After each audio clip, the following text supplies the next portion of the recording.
In the final months of the year 1299, a column of more than 50,000 Mongol horsemen descended from the steppes of Central Asia, crossed the passes of the Hindu Kush, forded the Indus River, and advanced without stopping toward the heart of India. They had not come to plunder, they had not come to negotiate, they had come to conquer Delhi, the jewel of the subcontinent, the city that had stood firm where the entire world had fallen. At the head of the column rode Kutlu Khwaja, son of Duwa Khan, direct descendant of Genghis Khan, a prince of imperial blood. To him, Delhi was nothing more than another kingdom destined to kneel before the horde.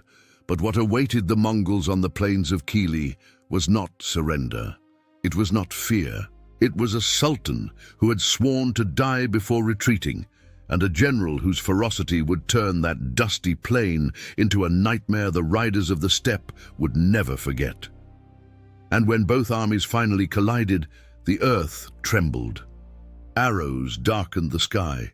War elephants charged like living mountains against the Mongol cavalry. Swords shattered against shields. Screams tore through the dry winter air. A general hurled himself alone against thousands, dragging his men toward death and toward glory. Horses fell, standards vanished in clouds of dust, and blood stained the earth a red that would take weeks to fade.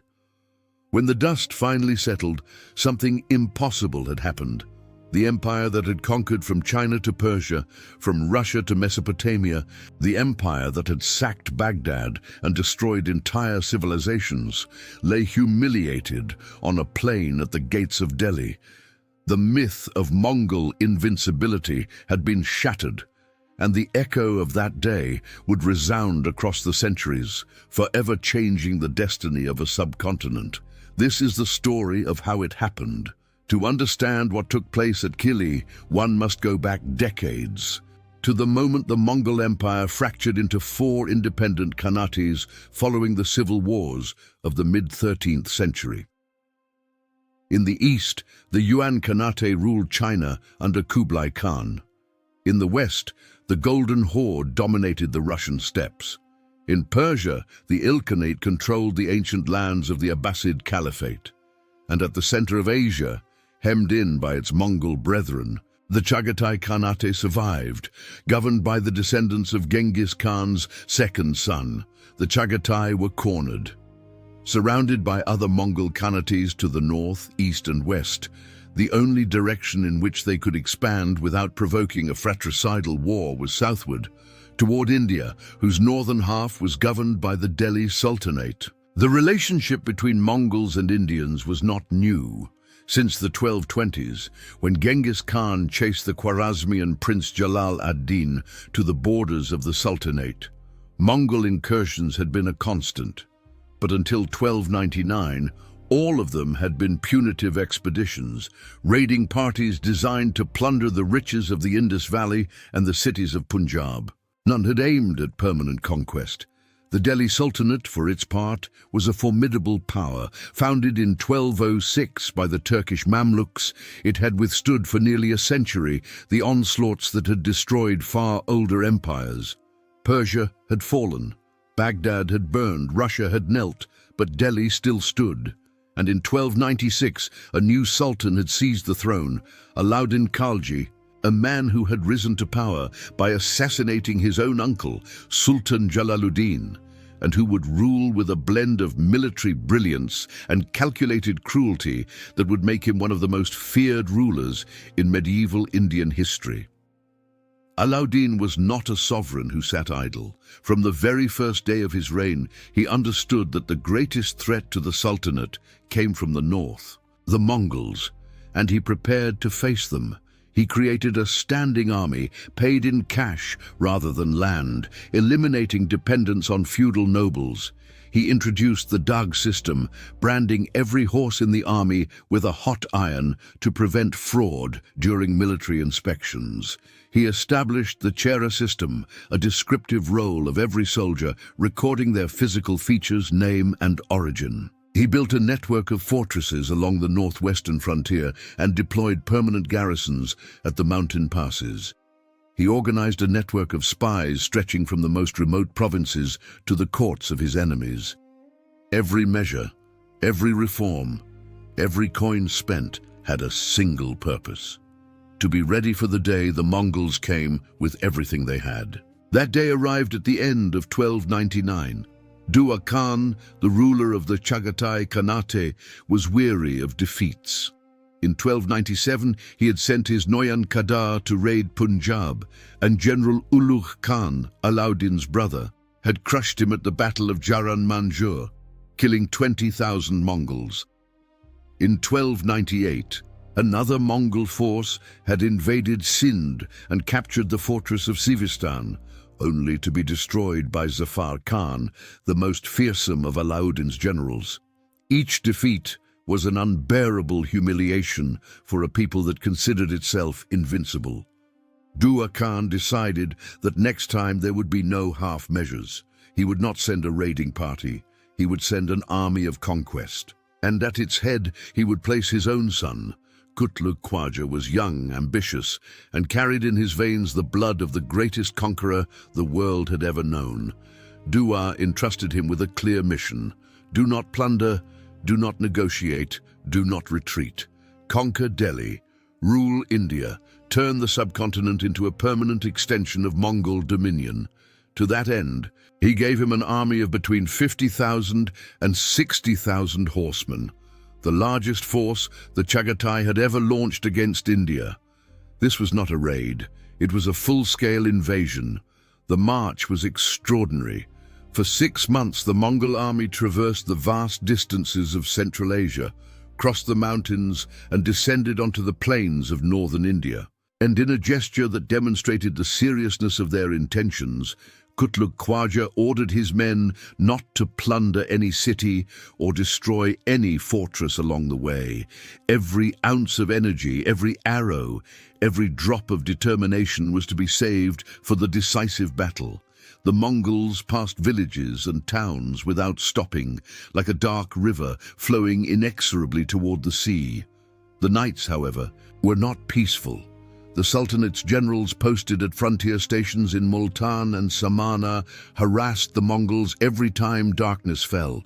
Small ambushes, quick strikes, arrows fired from the shadows. They were not enough to stop the horde, but they were enough to deny it rest, to sow unease in the ranks, to remind every rider that the land beneath his hooves would not surrender without a fight. As the Mongol army approached Punjab, General Zafar Khan, governor of Samana, sent a messenger to Kutlug Khwaja, challenging him to combat. The Mongol prince's reply was haughty and revealing. "Kings only fight kings. Fight under your master's banner at Delhi." The message was clear. Kutlug Khwaja did not want skirmishes. He wanted the ultimate battle. He wanted to face Alauddin himself and destroy him. And so, in the closing weeks of 1299, the Mongols arrived at Kili, an open plain located barely 10 kilometers from the suburbs of Delhi. The Sultanate's capital could be seen on the horizon, its minarets and domes gleaming under the winter sun. The heart of India was within reach. Alauddin Khalji was a complex man, a usurper who had bathed in his own family's blood to claim the throne, a reformer who had transformed the Sultanate's administration with almost superhuman efficiency, a strategist who understood that power was maintained not by the sword alone, but through economics, intelligence, and iron will, and above all, a warrior who never backed down from a fight. But when news of the Mongol invasion reached Delhi, even Alauddin felt the weight of the situation. The Mongols had already crossed the Indus when his spies informed him.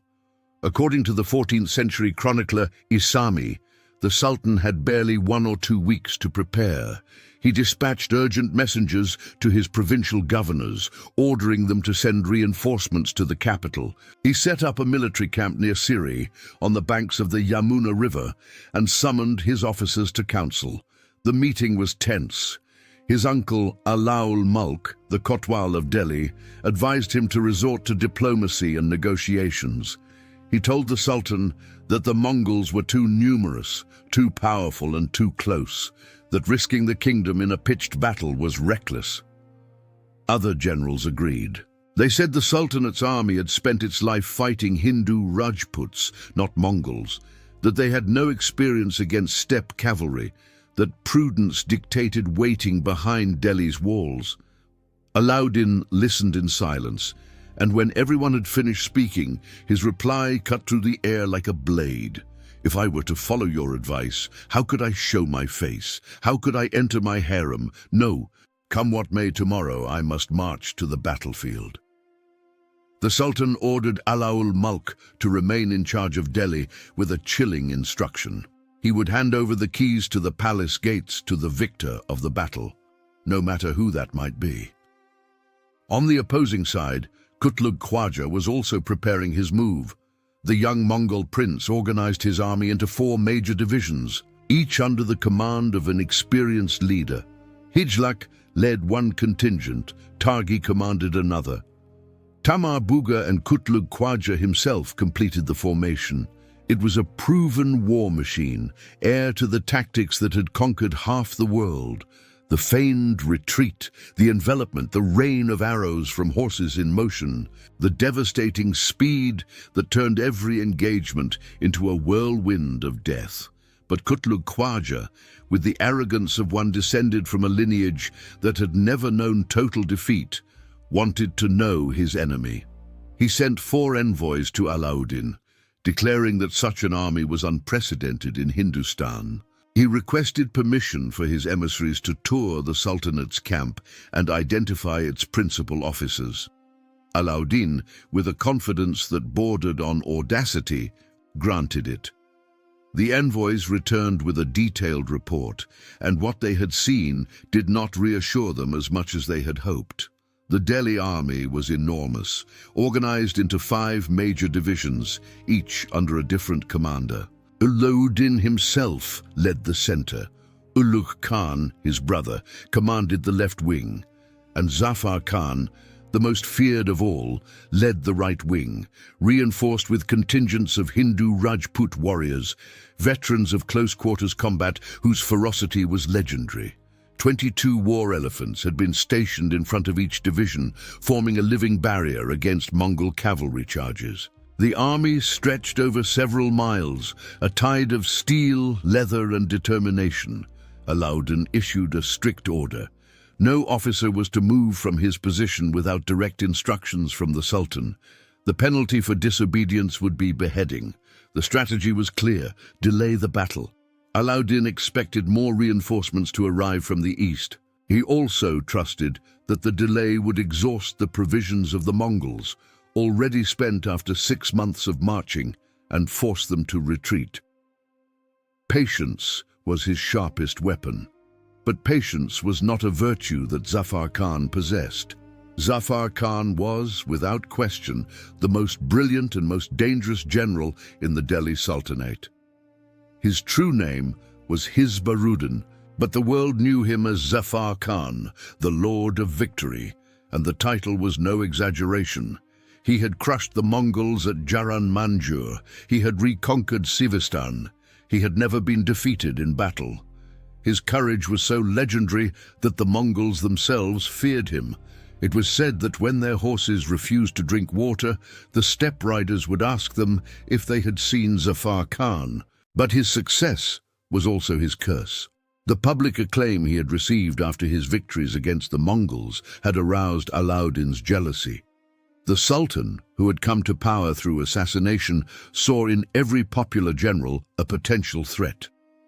Zafar Khan had become a hero of the people, and that, in the eyes of a usurper, was more dangerous than any invading army. There was also another enemy within the ranks: Ulugh Khan, Alauddin's brother, who harbored a deep personal enmity toward Zafar Khan. According to the 17th century historian Hajudabir, this rivalry would have fatal consequences on the battlefield. The stage was set. On one side, tens of thousands of Mongol horsemen, veterans of the steppes, heirs to the greatest empire the world had ever seen. On the other, the army of the Delhi Sultanate, a massive but heterogeneous force, led by a ruthless sultan, a resentful general, and an uncontrollable warrior. Between them, the plain of Kili, bounded by the Yamuna River on one side and dense brush on the other. The winter Indian air was dry and cold. Dust covered everything like a grey shroud. And on that plain, under that leaden sky, the fate of a subcontinent was about to be decided. The battle began with disobedience. Alauddin had ordered them to wait. He had drawn up a plan based on patience and attrition, but Zafar Khan could not wait. The general looked from his position on the right wing toward the Mongol lines and saw Hijlak's contingent exposed, tempting, seemingly vulnerable. And without asking permission, without consulting the Sultan, without considering the consequences, he launched his charge. It was a devastating attack. Zafar Khan and his Rajput warriors fell upon Hijlak's contingent like a bolt of steel. The Mongols fell back. Their lines broke. Zafar Khan pursued them with the ferocity of a man who knew no other way to fight than to advance. But what appeared to be a crushing victory was, in reality, the beginning of a deadly trap. The feigned retreat was the oldest and most lethal tactic in the Mongol arsenal. Genghis Khan had perfected it. His generals had used it to destroy armies from China to Europe. And now, on the plain of Kili, Hijlak executed it with surgical precision. He retreated and kept retreating, and Zafar Khan followed, swept along by the euphoria of the chase, leaving his infantry behind, moving farther and farther from Alauddin's camp. After pursuing the enemy for approximately 55 kilometers, Zafar Khan looked around and understood the horror of his situation. His infantry had been left kilometers behind. Of his cavalry, only 1,000 horsemen remained. And behind him, Taghi's contingent had sealed off the road back to the Sultanate's camp, forming a barrier 3 kilometers wide. He was surrounded, isolated, doomed. At Alauddin's camp, no one moved to rescue him. The Sultan watched his general's disappearance with a calm that some interpreted as strategy and others as calculated revenge. Ulugh Khan, who had the means to send reinforcements, did nothing. Personal rivalry had sealed Zafar Khan's fate as effectively as any Mongol maneuver. But if Alauddin expected Zafar Khan to surrender or flee, he did not know the man he had placed in command of his right wing. Surrounded by thousands of Mongols, with barely 1,000 horsemen at his side, Zafar Khan gathered his men. He knew that returning to camp was impossible. He knew that even if he managed to get back, Alauddin would execute him for disobedience. Only one option remained: to die fighting. And if he was going to die, he would do so in a way that the Mongols would never forget. Kutluk Khwaja, recognizing his enemy's valor, offered him the chance to surrender. He promised him a position at the Chagatai court, higher than the one he held in Delhi. Zafar Khan refused without hesitation. And then the last stand of the Lord of Victory began, 1,000 horsemen against tens of thousands. What followed was one of the most extraordinary feats in medieval military history. Zafar Khan charged into the Mongol lines with a fury that defied all logic. His warriors followed, knowing that every one of them was riding toward death. Swords clashed against the curved sabers of the steppe. Arrows whistled in every direction. Horses screamed and fell. The dust was so thick that combatants sometimes fought blind, striking at anything that moved. According to the chronicler Isami, Zafar Khan and his companions managed to kill 5,000 Mongols, losing only 800 men. It was an astonishing ratio, almost unbelievable. But the numbers speak to the kind of combat that was waged, hand to hand, brutal without quarter, where individual skill and desperate determination compensated for overwhelming numerical superiority. When only 200 of the Sultanate's soldiers remained standing, Zafar Khan dismounted. His horse had been cut down beneath him, felled by Mongol swords. The general rose to his feet, covered in blood and dust, and continued fighting on foot. He cut his way through the fallen bodies, sword in hand, until he came face to face with Hijlak himself, the Mongol commander who had lured him into the trap. The hand-to-hand combat between the two men was brief and fierce, but even the bravest have a limit. An arrow found the gap between his armor plates and pierced his heart. Zafar Khan fell. The Lord of Victory had fought his last battle, but his death was not in vain. The terror his charge had sown among the Mongols was real. 5,000 of their finest warriors lay dead, and something more important had died with them: the certainty of victory. While Zafar Khan fought his last stand far from the main field, the battle continued at Kili. Zafar Khan's son, Diler Khan, launched his own charge against Tamar Buga's contingent, forcing the Mongols to fall back. The steppe riders retreated while firing arrows, their classic tactic, but the momentum of the attack was undeniable. The Mongols also attempted a direct assault on the center of the Delhi army, against Alauddin's own position. It was a mistake. The Sultan's division repulsed them with ferocity, and a great number of Mongol soldiers fell before the living walls of elephants, spears, and heavy infantry. The first day ended with an ambiguous balance. Zafar Khan was dead, and with him a significant portion of the Sultanate's right wing. But the Mongols had suffered proportionally greater losses, and something invisible yet decisive had changed. Kutlug Khwaja, the prince of imperial blood, had been gravely wounded during the fighting. The invading army's life force was bleeding out alongside its commander. The following morning, Alauddin's officers advised him to retreat to Delhi and fight from the safety of the city walls. The Sultan rejected the advice with his customary firmness. He said that Zafar Khan's downfall had been a consequence of his disobedience, and he declared that if he had to move, he would only move forward, never backward. The second day passed in unbearable tension. Both armies watched each other from their positions, but Kutlug Khwaja, weakened by his wounds, was reluctant to initiate another attack. The Mongols had lost thousands of men. Their horses were exhausted after 6 months of marching. Provisions were running low, and their leader wavered between life and death. The third day dawned just as tense. The winter sun rose over the plain of Kili, illuminating the bodies that still lay scattered across the battlefield. Vultures had begun to circle. The air smelled of dried blood, horse sweat, iron, and defeat. And when night fell for the third time, the Mongols did the unthinkable. They retreated. In silence, under the cloak of darkness, the most feared army in the world struck its camps, turned its horses northward, and vanished into the night like the echo of a departing storm. There was no negotiation. There was no treaty. There was no formal surrender. Only the silent withdrawal of an army that had come to conquer the world and was leaving empty-handed. Kutlug Khwaja, the son of Dua Khan, the descendant of Genghis Khan, the prince who was meant to rule India, died of his wounds during the journey home, somewhere on the dusty plains of Punjab. His body was carried northward by the same men who had ridden at his side with dreams of conquest. He would never see the steppes of his homeland. Alauddin allowed the Mongols to retreat without pursuit. It was a pragmatic decision.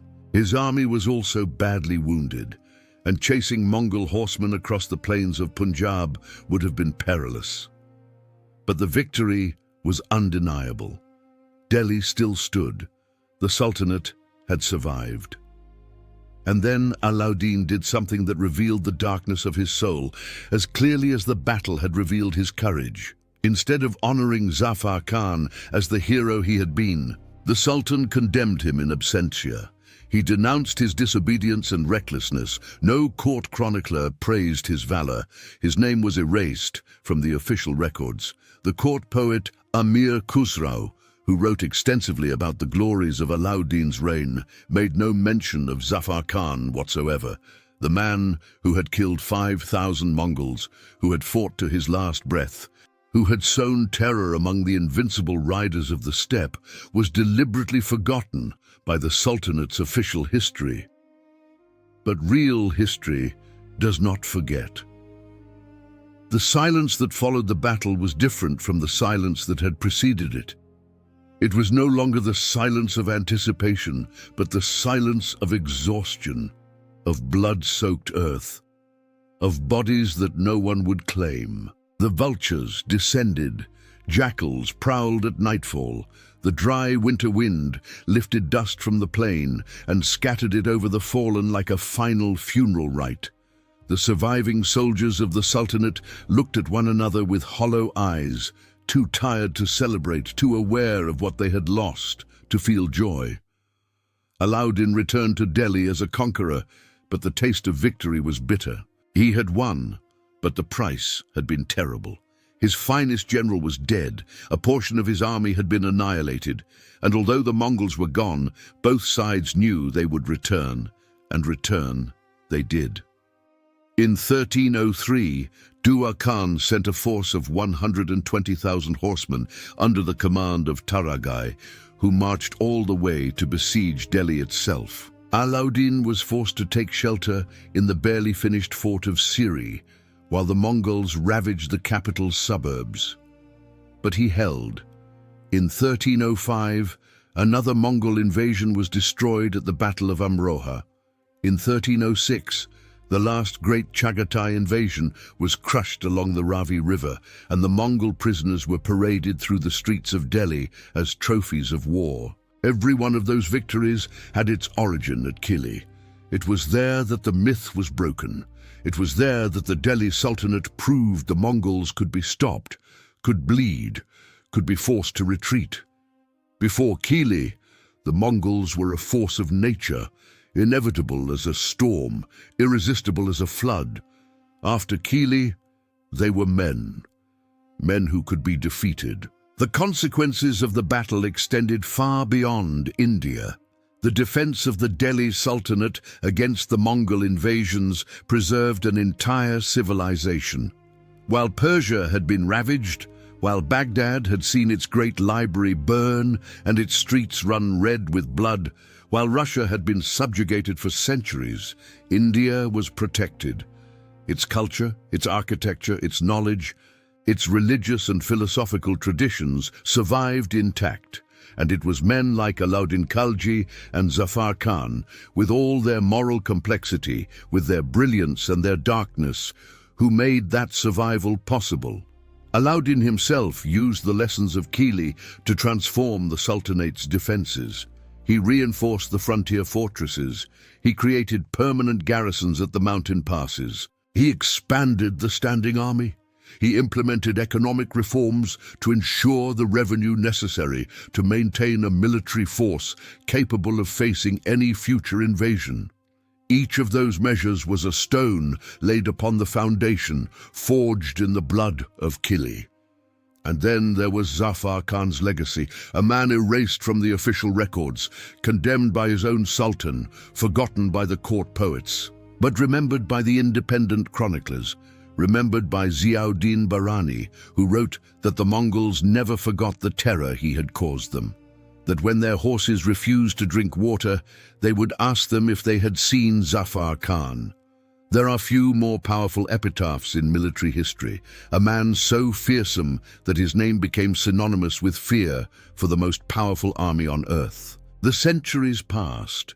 The Delhi Sultanate eventually fell, replaced by the Mughal dynasty, whose founders, ironically, were themselves descended from the Mongols. The fields of Kili were swallowed by Delhi's expansion, buried beneath centuries of urban growth. The names of the fallen faded, the standards rotted, the swords rusted, but the history endures. Not carved in stone or bronze, but in the simple fact that a civilization survived when all others fell, that a city held when the entire world knelt, that a ruthless sultan had the courage to march to the battlefield when everyone counseled him to hide, and that a forgotten general, surrounded, abandoned by his own side, chose to die on his feet rather than live on his knees. Because on that dusty plain, at the gates of Delhi, in the winter of 1299, something more than a battle was decided. It was decided that the heirs of Genghis Khan would not rule India. It was decided that the civilization that had flourished on the banks of the Ganges and the Indus for millennia would not be wiped from the face of the earth. It was decided that terror could be confronted, that brute force could be resisted, that the fate of a people was not written in the arrows of their invaders, but in the will of those who refused to surrender. The wind still blows across the plains that surround Delhi. Dry, warm, relentless. No traces remain of the Mongol encampments, no footprints of the war elephants, no echoes of the drums, only the earth, ancient and silent, keeping in its dust the memory of those who fought and fell. And if one listens closely on winter nights, when the air is cold and the sky is clear, one might hear something. Not the screams of battle, nor the clash of swords. Something fainter, deeper, the whisper of history itself, repeating a truth that empires forget and peoples remember, that no matter how great the storm, there will always be those who refuse to bow before it, and that sometimes, just sometimes, those who refuse to fall are the ones who change the world forever.